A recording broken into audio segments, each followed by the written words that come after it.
Which girl are you going out with tomorrow night? How'd you know? You know, don't you think I hear things? A lot of canaries flying around the docks. I'm going out with Paulie's sister. Hey, Rant. What? Hey, she's retarded. She ain't retarded, she's shy, you know? Tell you what to do. Take her to the zoo. I hear retards like the zoo. What are we doing here at the zoo? Well, you know, I kind of like this zoo a lot. You know, it's a special place, especially when it snows. You know, it kind of smells clean and everything like that, you know? Don't you like the zoo? Huh? I like the zoo. Alright, so in this video I'm going to talk about a movie that came out in 1976. It's by far one of my favorite movies, Rocky. If you have not seen it, stop this video. There might be some minor spoilers, or pretty big spoilers actually. And then stop this video, go rent that movie or buy it, watch it. Just find a way to watch it. If it's on TV, just, you know, change the channel, watch it, come back and watch this video. I'll wait. So, few fun facts. Rocky was actually made for the small budget, and yes, I mean small budget, of $1 million. Because believe it or not, in 1976, $1 million was still kind of a small budget for a film like this. Originally, Sylvester Stallone was offered $2 million, but in order for him to get that money, somebody else would have to play the role of Rocky, which of course he turned down, and of course he ended up going with half the budget, but he got to star on his film. Number two, he actually got the idea for the script from watching Muhammad Ali fight, in which he fought an unknown who actually managed to last all 15 rounds with the champion when nobody thought he would win. Number three, Butkus was actually Sylvester Stallone's real dog at the time. You know, which is actually kind of cool. I mean, if I had a movie, I would put my dog in it. I'm just saying. Alright, now let's get to it. Now, what kind of fan would I be if I didn't actually own, you know, the Rocky Undisputed Collection? Now, for this, I don't want to call it a review. It's not really a review. It's more of a ramble, if you will. I want to talk about the first Rocky, because after rewatching these films over and over throughout the years, I mean, my favorite movie kept bouncing on and off. Originally, my favorite movie was Rocky 3, when he faced against Mr. T, or Clover Lang, if you know, whatever you want to call his character. And then for some time it bounced to Rocky 4, and believe it or not, for a while it even was Rocky 5. And I want to get into those films sometime in the future, not in this video, probably not in the next video either, but I mean the other Rocky films there are relevant too. But now I'm going to talk about my current favorite film in the entire Rocky anthology, if you will, and that would be Rocky number 1.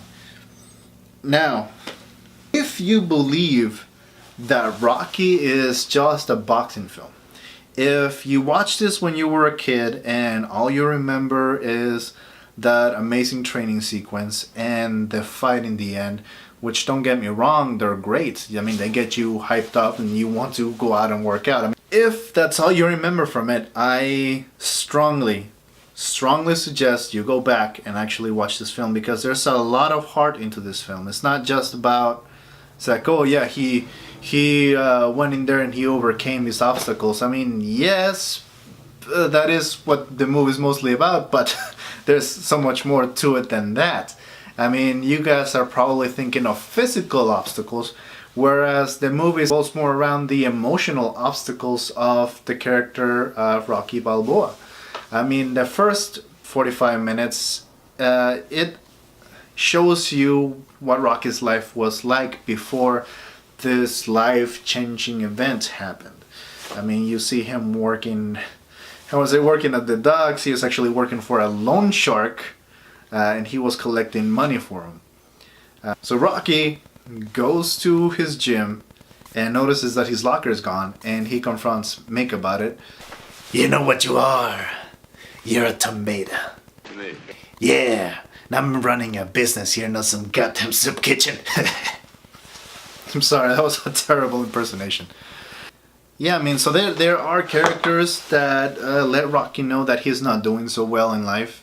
One of them is his trainer, Mickey. I wouldn't really call him his trainer. He's more like the guy who runs the gym where he trains at. Who tells him that he's wasting his life working for that loan shark, that he could be somebody. He could have been a great fighter had he applied himself to it. And, you know, it's just the little things that occur in this film. They show you that Rocky is not entirely happy with his life. And that's where most of the emotional impact takes place in this film. You know, and I hate to get all emotional and stuff, but I mean, there are points in life where everybody, you know, just takes a look at their lives and for one reason or another, they're not happy with certain events or how things have turned out. And this film is actually very powerful in the sense that it shows that in Rocky. It's like he's not happy with his life. And I mean, I'll get more into it later.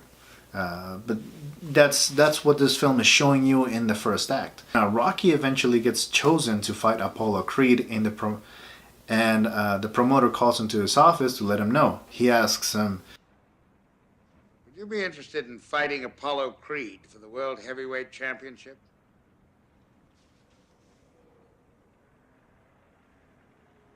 No. he says no.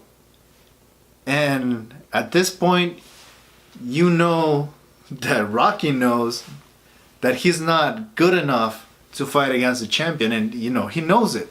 It's like, hey, you know, I'm a no one. I mean, I wouldn't be a good fight for him. And then of course the promoter convinces him to take the fight. And Mick actually shows up to Rocky's apartment and attempts to convince him to let him, you know, manage him. And this is another great scene where Rocky tells him, he's like, hey, I asked you for help before. It's like, you were not there for me when I was a nobody. Why would I let you be there for me now that I'm kind of someone? You know, what makes me so special now that I wasn't before? You know, and that's actually a really powerful scene when you stop and think about it. And of course, eventually he agrees to let Mick train him and be his manager. Believe it or not, I'm actually trying to make this video as short as I possibly can. I love Rocky. I love talking about it, but I have to really choose the things that I really want to talk about. Okay, so Rocky has been set for the fight, and now you see that great training montage that everybody loves Rocky for. You see him running, you see him exercising, you know, you see that great score, and now you're all pumped. You want to go running too. You want to run up the stairs and freaking start jumping with your freaking arm pointing forward and start screaming in the air, even though it would be crazy in real life without any music. You know, it's awesome. It's awesome. But then we get to my personal favorite scene in the whole film. In this scene, Rocky actually goes to the arena where he is going to be fighting Apollo Creed. And he sees all these empty chairs, and he sees this gigantic banner with Apollo Creed, and he sees the banner of himself.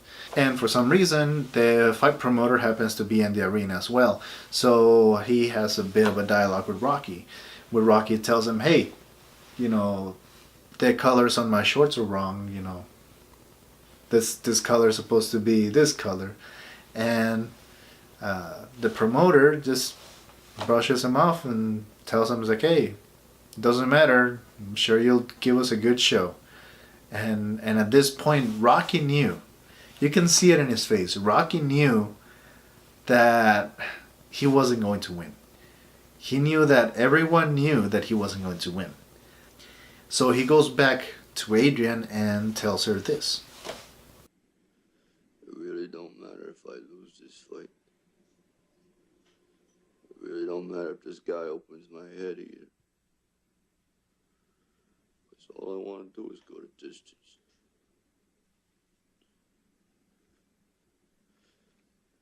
Nobody's ever gone the distance with Creed. And if I can go that distance, seeing that bell rings and I'm still standing,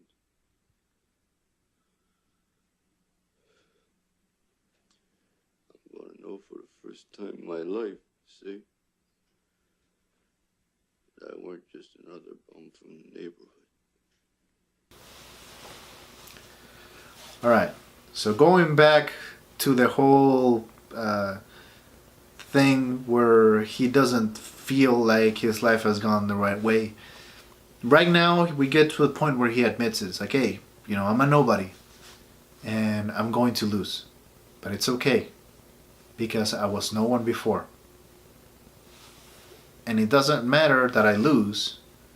All that matters is that I give it my all and that I don't fall short.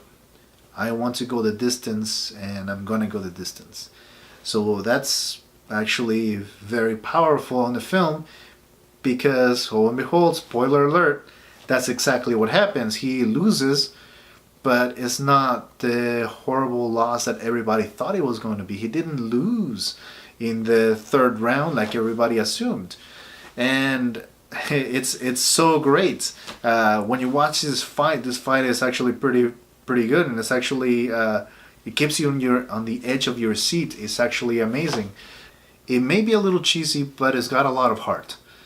And it has some subject matter that a lot of people can relate to, and that's the idea that it's okay if you are not where you want to be in life. What truly matters is that you give it your all and that you don't give up.